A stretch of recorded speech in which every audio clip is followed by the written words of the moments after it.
cultural and linguistic bounds. Par ces mots, M. Martin, son Excellence, fait l'écho d'une ambition tout africaine, celle de l'intégration des peuples. Aujourd'hui, cette initiative pour faciliter le commerce s'intègre parfaitement dans ce projet d'intégration et pour l'établissement d'un marché unique, commun, au service de l'union de ces peuples et pour leur émancipation. Il s'agit de la zone de libre-échange continentale africaine, la ZLECAf. Chers partenaires, aujourd'hui, permettez-moi de saluer ici tous les acteurs réunis qui travaillent dans leurs responsabilités respectives pour assurer la réussite de ce grand projet. Permettez-moi de formuler nos plus sincères remerciements aux commissions de la CEDEAO, de l'UEMOA, ainsi que le STILS pour l'excellente collaboration et le partenariat dans les nombreuses initiatives que nous entreprenons ensemble. Mesdames, Messieurs, malgré les importants progrès dans la mise en œuvre de la ZLECAf, nous savons bien que de nombreux défis restent à relever. L'un d'entre eux est de s'assurer ensemble que les fruits de ce projet continental se matérialisent pour tous et que ces bénéfices soient très largement partagés par toutes et tous, et notamment par l'établissement de mécanismes inclusifs de facilitation et de fluidité des échanges transfrontaliers. Chers partenaires, c'est dans cet esprit que l'ITC et la OTA collaborent depuis 2020 en vue de l'établissement dans toute l'Afrique de l'Ouest de bureaux d'information commerciale, DICAF. Ces DICAF, établis aux frontières stratégiques d'Afrique de l'Ouest, fournissent aux petits commerçants et en particulier aux femmes et aux jeunes un service adapté à leurs besoins et permettra de faciliter en conformité aux exigences du commerce transfrontalier, souvent inaccessible pour certaines populations. Il vise à renforcer les liens entre les communautés, autorités locales, centrales, pour qu'elles marchent toutes ensemble. Il vise à rencontrer les défis rencontrés par les femmes et lutter ainsi contre toutes les formes de discrimination liées au genre. Chers partenaires, à ce jour, 3 bureaux sont déjà actifs en Afrique de l'Ouest. Nous aurons l'honneur de lancer un DICAF dans la commune de Bekedou en Guinée, à la frontière du Sierra Leone et du Libéria, le 17 mai prochain. Vous êtes tous bien évidemment invités. Je souhaite à ce titre remercier très chaleureusement l'AOTA, WACTAF et ses partenaires, son président, son organe de secrétariat permanent et l'ensemble de ses membres réunis ici pour la détermination et le partenariat à faire avancer ensemble la formalisation du commerce transfrontalier pour le bénéfice de tous. Mesdames, Messieurs, en conclusion, permettez-moi de vous appeler, chacun d'entre vous, à participer informellement à cette formation et je vous souhaite une très bonne formation. Je vous remercie.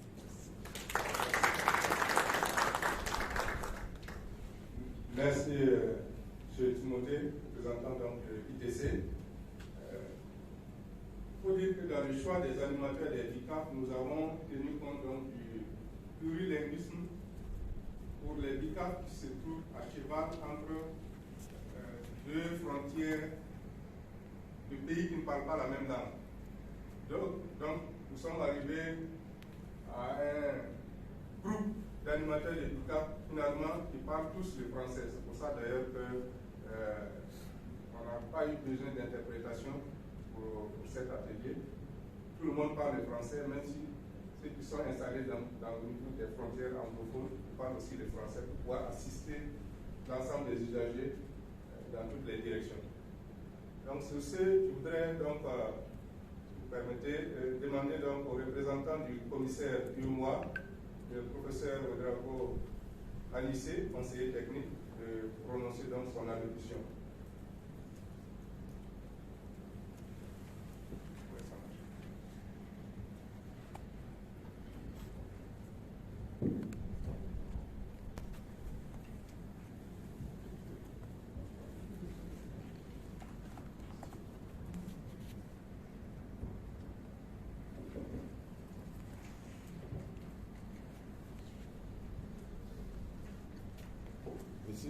Monsieur le secrétaire exécutif du comité permanent inter-État de lutte contre la sécheresse au Sahel 6, Monsieur le représentant du commissaire du commerce, des douanes et de la libre circulation de la commission de la CEDEAO, Mesdames et Messieurs les représentants du Centre international du commerce, International Trade Center, Monsieur le Président du Bureau exécutif de l'Association ouest-africaine du commerce transfrontalier des produits agro-silvo-pastoraux et halieutiques, AOCTA, chers participants en vos rangs et qualités, Mesdames et Messieurs, je voudrais, au nom du commissaire chargé du département du marché régional et de la coopération de l'UEMOA, adresser mes remerciements aux organisateurs pour avoir associé notre institution aux activités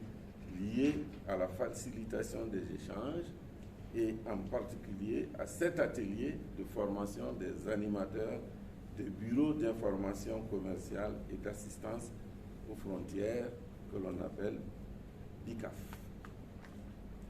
Permettez-moi de féliciter l'Association ouest-africaine du commerce transfrontalier des produits agro-silvopastoraux et halieutiques, AOCTA, et autres acteurs qui se sont activement impliqués dans la préparation et l'organisation de cette activité de formation.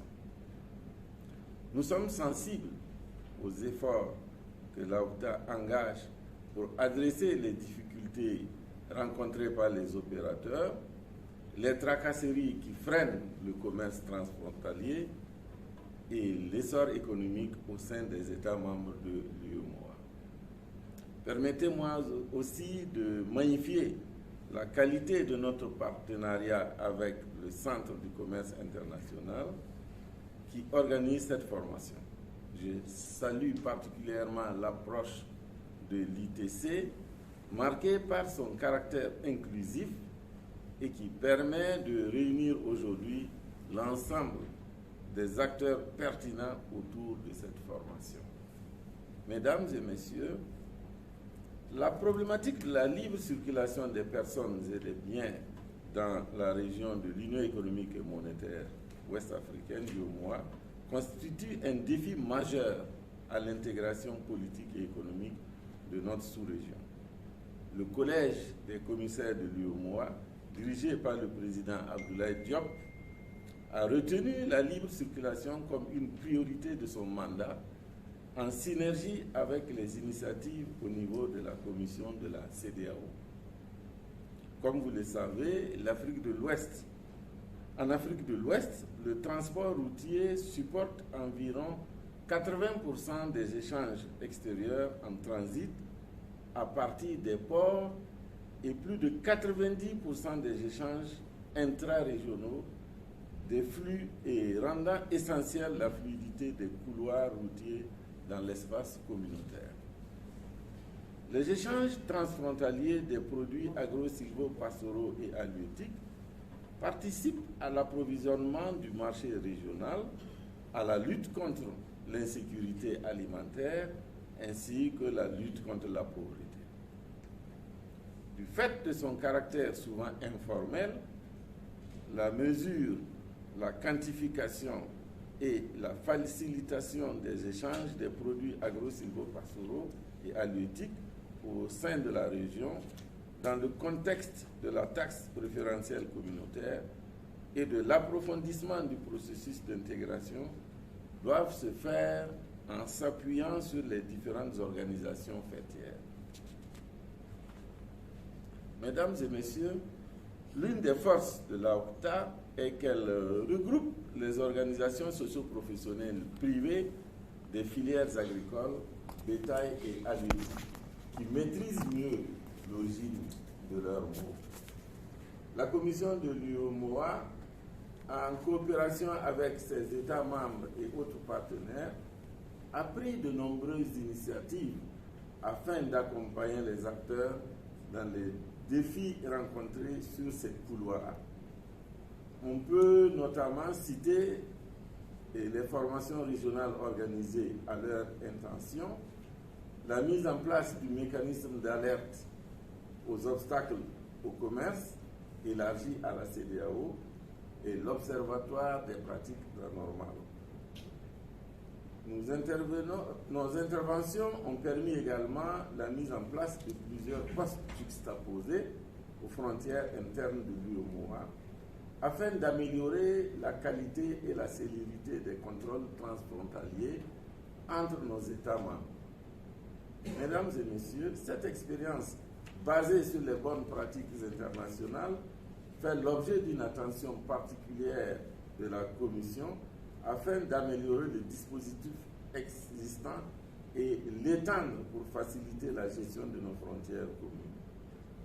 Elle est sans doute complémentaire avec l'objectif des bureaux d'information commerciale et d'assistance aux frontières. Ces bureaux apporteront une solution pour faciliter davantage les échanges transfrontaliers et sont en phase avec l'UEMOA pour l'élimination des obstacles à la libre circulation des personnes et des biens.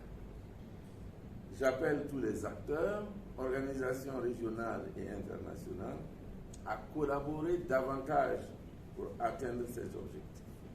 Mesdames et messieurs, je voudrais, au terme de mon propos, inviter toutes les parties prenantes, et en particulier les organisations régionales et internationales, à collaborer davantage pour l'effectivité des bureaux d'information commerciale et d'assistance aux frontières. La commission de l'UEMOA reste disposée à accompagner le processus afin que les objectifs soient atteints. Je vous remercie.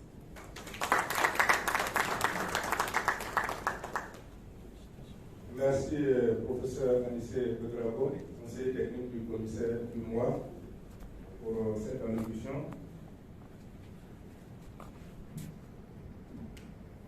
Sur ce, nous allons demander au représentant du commissaire de la CEDEAO, le docteur Sako Seydou, avec lequel nous avons nous cheminons maintenant depuis plus de 5 ans sur cette dynamique, et qui connaît très bien la problématique. Donc, nous invitons le docteur Sako Seydou à prononcer donc son allocution. Merci. Merci beaucoup, monsieur le modérateur. Monsieur le secrétaire exécutif du comité permanent interétat de lutte contre la sécheresse au Sahel, monsieur le représentant de la commission de l'UEMOA, mesdames et messieurs les représentants du Centre international du commerce international, messieurs le président du bureau exécutif de l'association ouest-africaine du commerce transfrontalier de produits agro-silvopastoraux halieutiques, chers participants, à vos rangs et qualité, mesdames et messieurs, je voudrais tout d'abord, au nom du commissaire en charge du commerce, douane et libre circulation, et du directeur par intérim du commerce de la commission de la CEDEAO, et en mon nom propre, transmettre nos sincères remerciements à l'OCTAN et à tous ses partenaires, notamment au CIC et au CILS, pour l'organisation et la tenue du présent atelier de formation et pour nous avoir invités à y prendre part. D'emblée, qu'il me soit permis de féliciter, d'encourager et d'exprimer toute notre reconnaissance et solidarité à l'OCTAN pour son engagement remarquable à promouvoir le commerce transfrontalier en cette période de soudure où une grande partie des activités économiques de la région est assujettie aux conséquences de la pandémie Covid-19. Mesdames et messieurs,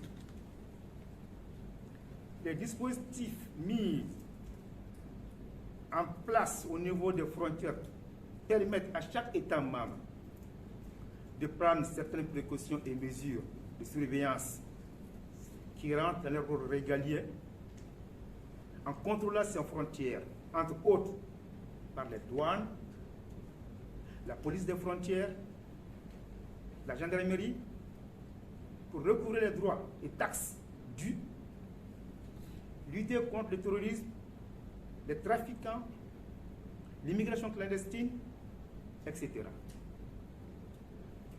Malheureusement, nous constatons qu'au regard de l'un de nos objectifs précieux du processus d'intégration qu'est l'un de nos outils précieux du processus d'intégration qu'est le schéma de libération des échanges de la CEDEAO, SLEC, communément appelé, ce contrôle des frontières exercé par les États membres porte souvent préjudice à la libre circulation des personnes et des biens. Ce qui constitue, entre autres, un autre défi à relever, auquel des solutions idoines doivent être trouvées pour la région, dans le cadre de l'effectivité du processus d'intégration de notre communauté, tout en interpellant l'ensemble des parties prenantes. Le secteur des transports, et les transports routiers en particulier, comme le processus de l'IOMOA, joue un rôle important dans ce processus d'intégration, car il permet de rapprocher les marchés, les zones de production et de distribution et de la consommation. La libre circulation ne saurait être une réalité tangible si on ne remédie pas à ces entraves et obstacles au niveau des frontières et qui ont pour corollaire les faibles niveaux de services dans les corridors routiers, les barrières physiques, les prélèvements illicites, les rackets systématiques, les harcèlements, les retards dans le transport des marchandises entre les différents États membres, etc., etc. Mesdames et messieurs, l'initiative que nous réunissons aujourd'hui, qui est celle des bureaux d'information commerciale et d'assistance aux frontières, communément appelés BICAF, vient s'ajouter à toute une panoplie de projets et de programmes de la région. Entre autres, je citerai ici le programme régional d'appui à la régulation du commerce informel, PARSI, Informal Regulation Separate Programme, avec son dispositif ECO-ICBT, de collecte des données des flux transfrontaliers informels au niveau de la CEDEAO, la taxe force du schéma de libéralisation des échanges de la CEDEAO, la carte d'identité biométrique nationale, la carte brune de la CEDEAO, le programme de facilitation des échanges en Afrique de l'Ouest et le projet phare dont faisait tout de suite référence M. Timothée du continent, qui est la mise en œuvre de la zone de libre-échange continentale. Tous ces projets et programmes ne visent qu'à rendre concrète la libre circulation des personnes et des biens, à laquelle les commissions régionales d'intégration, CEDEAO et IOMOA, les organisations et associations régionales, ainsi qu'internationales, tiennent tous à son effectivité.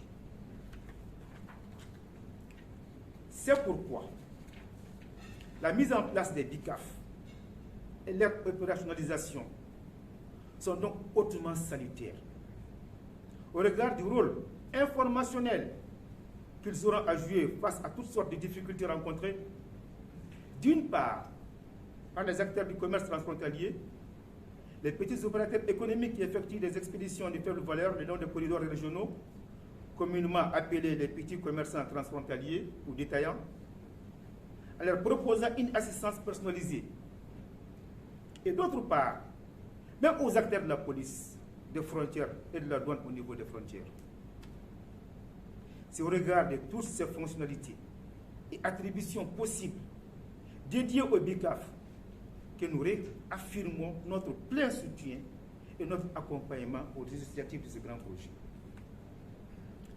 Mesdames et messieurs, pour terminer mes propos, notre rencontre d'aujourd'hui montre à suffisance l'optimisme et l'engagement que nous accordons tous à la fluidité et la promotion des échanges commerciaux dans notre espace régional au sein de la communauté économique des États de l'Afrique de l'Ouest. D'où l'occasion de réitérer tous nos encouragements à l'OCTA, qui est un acteur majeur du secteur privé de la région, et à tous ses partenaires. Tout en remerciant vivement toutes celles et tous ceux qui ont apporté leur concours à la réussite de cette formation, et tout en rappelant aux animateurs des BICAF qu'à terme, nous saurions compter sur leur professionnalisme dans leur lieu de travail, suite aux différentes sessions de renforcement des capacités qui leur seront adressées. En attendant, je souhaite plein succès aux activités de cette formation dans la paix et de la quiétude. Je vous remercie de votre attention. Thank you. Obrigado.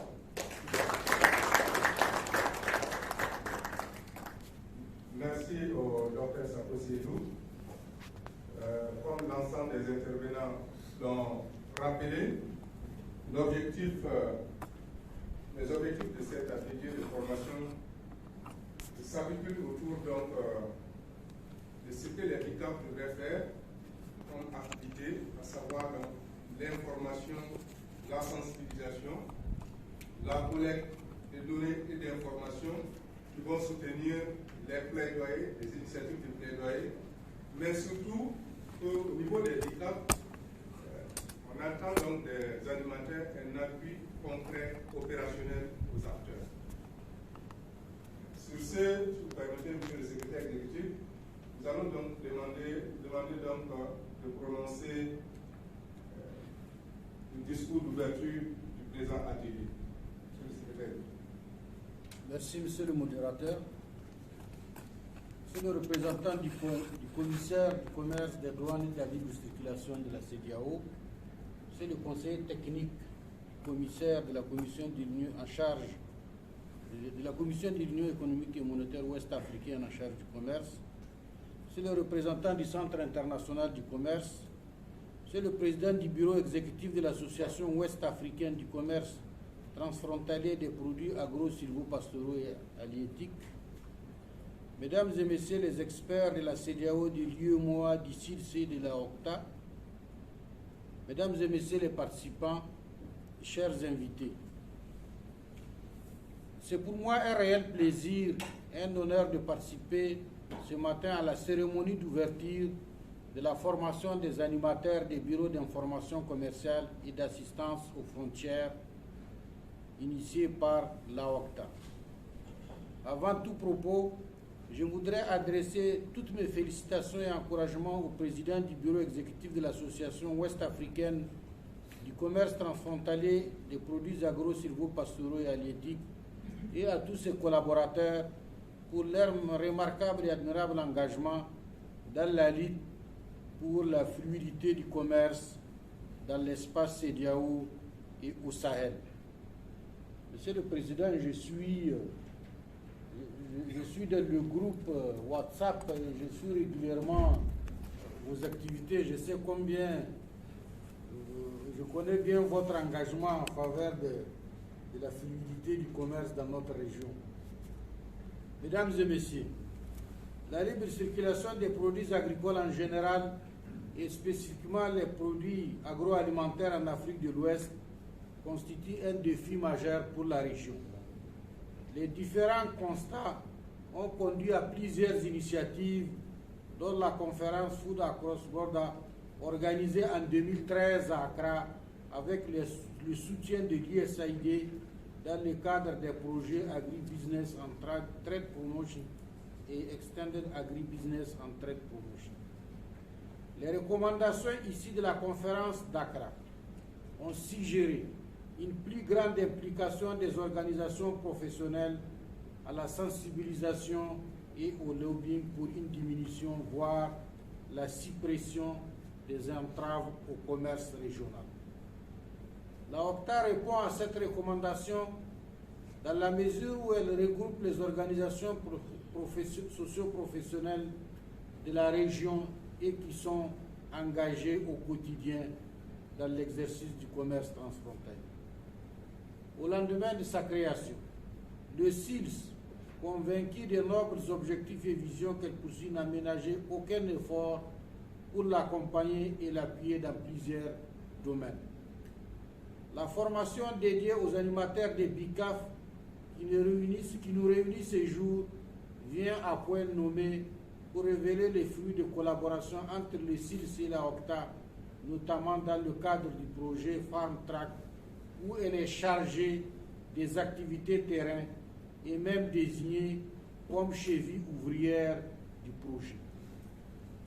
Mesdames et messieurs, les acteurs du commerce régional connaissent d'innombrables problèmes liés aux entraves de tout genre, barrières physiques et non physiques. Le représentant du commissaire de la CEDEAO rappelait tout à l'heure les difficultés liées à la Covid-19. Nous avons aujourd'hui aussi la guerre en Ukraine qui vient encore ajouter d'autres difficultés.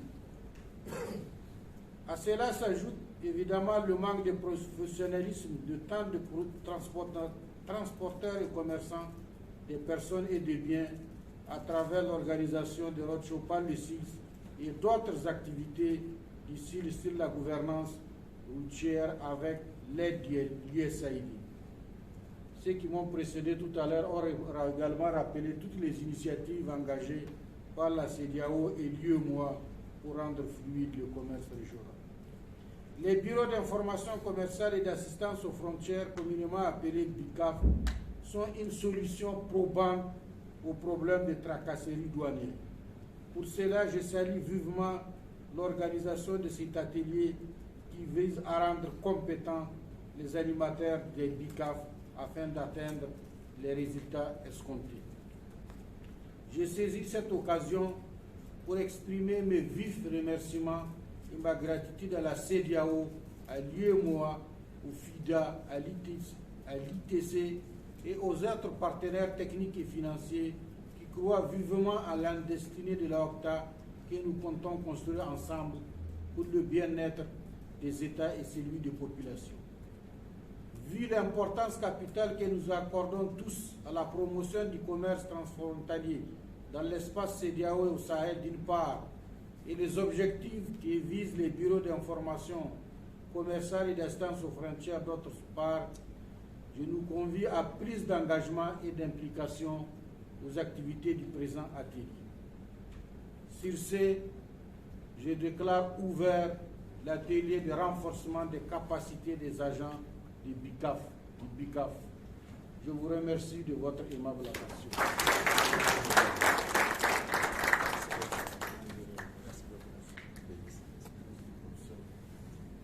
Merci, Monsieur le Secrétaire exécutif, pour